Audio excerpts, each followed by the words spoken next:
अगर आप भी रेलवे के अंतर्गत इंटर्नशिप करना चाहते हैं तो फाइनली कैंडिडेट्स आप सभी के लिए एक बहुत बड़ी अपॉर्चुनिटी रिलीज हो चुकी है, जो कि रिलीज की गई है इंडियन रेलवेज के इंटीग्रल कोच फैक्ट्री चेन्नई की तरफ से। इनकी तरफ से आप सभी के लिए इंटर्नशिप का जो ऑफिशियल नोटिफिकेशन है वो रिलीज हो चुका है। तो आज की इस वीडियो में हम इसी वैकेंसी के बारे में बात करने वाले हैं। तो अगर आप भी रेलवे के अंतर्गत इंटर्नशिप करना चाहते हैं तो आज के वीडियो जरूर देखिएगा। और हाँ, मैं आपको बता दूं, ये वैकेंसी के लिए जो ऑनलाइन एप्लीकेशन फॉर्म फिलिंग है वो स्टार्ट हो चुकी है, जो कि स्टार्ट की गई है 8 अगस्त से, और सितंबर के स्टार्टिंग वीक में ही इसकी लास्ट डेट भी होने वाली है। तो चलिए वीडियो को स्टार्ट करते हैं।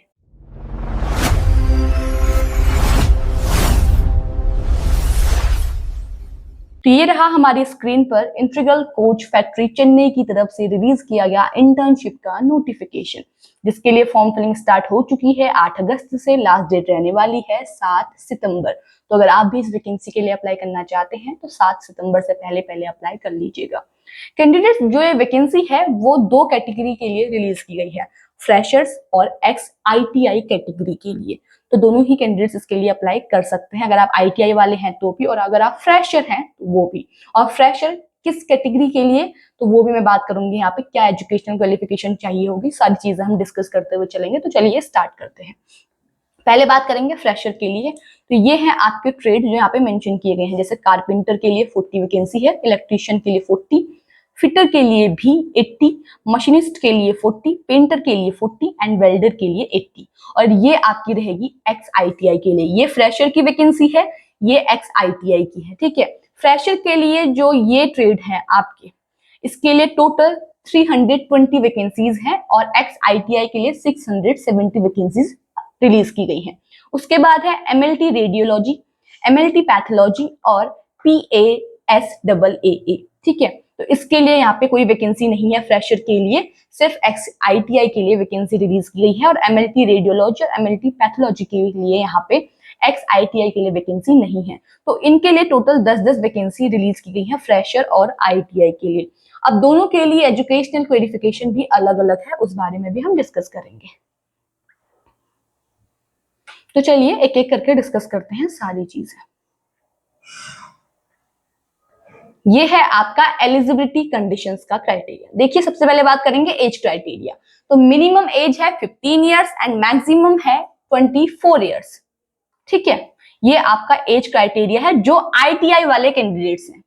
ITI candidates should have completed 15 years of age and should not have completed 24 years of age। और जो नॉन ITI कैंडिडेट्स हैं उनकी मिनिमम एज है 15 इयर्स एंड मैक्सिमम है 22 इयर्स। उसके बाद अगर आप रिजर्व कैटेगरी से बिलोंग करते हैं तो आप यहाँ पे एज रिलैक्सेशन का यूज कर सकते हैं। अब बात करेंगे मिनिमम एजुकेशनल क्वालिफिकेशन की ITI के लिए, यानी एक्स ITI के लिए और फ्रेशर्स के लिए। एक्स ITI के लिए ये आपके ट्रेड यहाँ पे मेंशन किए गए हैं। अगर आप फिटर, इलेक्ट्रीशियन या मशीनिस्ट के ट्रेड के लिए अप्लाई कर रहे हैं तो आपका 10th कंप्लीट होना चाहिए मिनिमम 50% मार्क्स के साथ, विथ साइंस और मैथ आपके सब्जेक्ट होने चाहिए 10th में, ठीक है। साथ ही साथ आपका यहाँ पे ITI का जो कोर्स है वो आपका कंप्लीट होना चाहिए, ठीक है।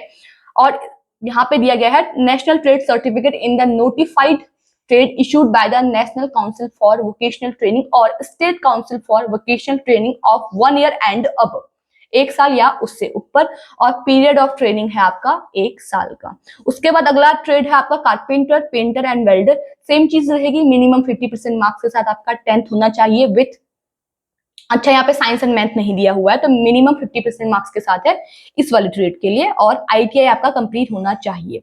फिर है programming and system administration assistant, ठीक है। तो इसके लिए आपका जो रहेगा मिनिमम 50% के साथ आपका यहाँ पे 10th होना चाहिए, और आपने नेशनल ट्रेड सर्टिफिकेट लिया हुआ होना चाहिए इन द इंफॉर्मेशन टेक्नोलॉजी और computer operator and programming assistant, database system और सॉफ्टवेयर टेस्टिंग असिस्टेंट।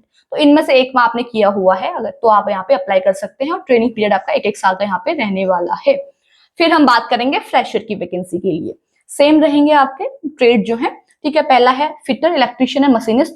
तो इसके लिए आपका ITI नहीं मांगा गया है, आपसे कहा गया है कि आपका 10th है मिनिमम 50% मार्क्स के साथ विथ साइंस एंड मैथ, तो आप अप्लाई कर सकते हैं। ट्रेनिंग पीरियड रहेगा 2 साल का।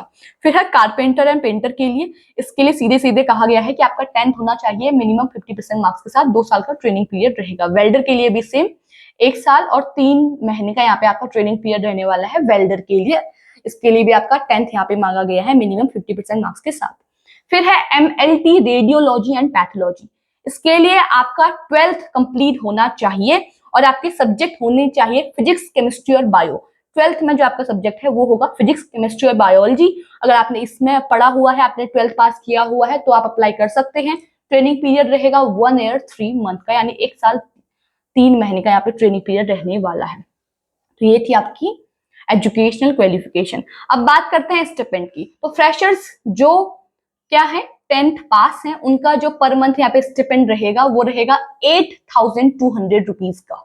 ठीक है, वो फ्रेशर्स जो क्लास 12th कंप्लीट कर चुके हैं, यानी ये वाली वैकेंसी जो आपकी है, ठीक है, तो इनको पे किया जाएगा 9,600 रुपीज। और जो एक्स ITI है उनका भी यही रहेगा 9,600 रुपीज। ये आपका स्टिपेंड रहेगा पर मंथ का। कैसे अप्लाई करेंगे, ये रही आपकी ऑफिशियल साइट, इस पर जाके आपको अप्लाई करना है। 8 अगस्त से फॉर्म फिलिंग स्टार्ट हो चुकी है, 7 सितंबर या सितंबर लास्ट डेट होने वाली है, तो टाइम रहते आप अप्लाई कर लीजिएगा। अप्लाई करने के लिए पहले रजिस्ट्रेशन करना है, ठीक है, अपने मेल ID नंबर और पर्सनल जो आपकी डिटेल जाती है उसके माध्यम से। फिर आपका यहाँ पे फॉर्म फिलिंग वगैरह स्टार्ट होगी। फीस जो है वो 100 रुपये आपको पे करनी है इस फॉर्म को भरने के लिए, लेकिन सिर्फ जनरल मेल, EWS मेल और OBC मेल कैंडिडेट्स को। इसके अलावा SC ST PWBD और जितने भी विमेन कैंडिडेट्स है किसी भी कैटेगरी से बिलोंग करती है उनको कोई भी फी यहाँ पे नहीं करनी है। ठीक है, ये आपका फी क्राइटेरिया रखा गया है। उसके बाद यहाँ पे बाकी चीजें आपके लिए दी हुई हैं। अच्छा, मोड ऑफ कम्युनिकेशन।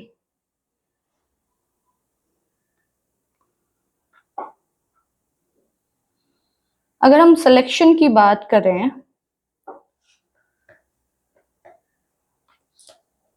अब हम बात करेंगे आपके मोड ऑफ एंगेजमेंट की, यानी आपका यहाँ पे सिलेक्शन कैसे होगा इस वैकेंसी के लिए। तो इसके लिए सेलेक्ट होने के लिए आपको कोई रिटन एग्जाम नहीं देना है, कोई इंटरव्यू नहीं देना है। आपके जो मार्कशीट है उसके बिहाफ पे, जो आपके मार्क्स आए हुए हैं उसके बिहाफ पे आपके यहाँ पे फाइनल मेरिट लिस्ट तैयार होगी और उसके बिहाफ पे आपका यहाँ पे अलॉटमेंट किया जाएगा। ठीक है, जो भी आपकी अगर 10th वाले हैं तो 10th वाले, ITI वाले हैं तो वो, तो आपकी जो 10th की मार्कशीट है वो डिसाइड करेगी कि आपका इस वैकेंसी के लिए सिलेक्शन होगा या नहीं होगा, क्या आप इंटर्नशिप कर पाएंगे या फिर नहीं, वही तय करेगी। तो ये है आपका सिलेक्शन प्रोसेस इस वैकेंसी के लिए। बाकी ये है डिटेल नोटिफिकेशन आपका कंप्लीट हो चुका है। तो अगर आप भी इंटीग्रल कोच फैक्ट्री चेन्नई के अंतर्गत इंटर्नशिप करना चाहते हैं तो आप इस वैकेंसी के लिए जरूर अप्लाई कीजिएगा। 8 अगस्त से फॉर्म फिलिंग स्टार्ट हो चुकी है, 7 सितंबर लास्ट डेट रहने वाली है।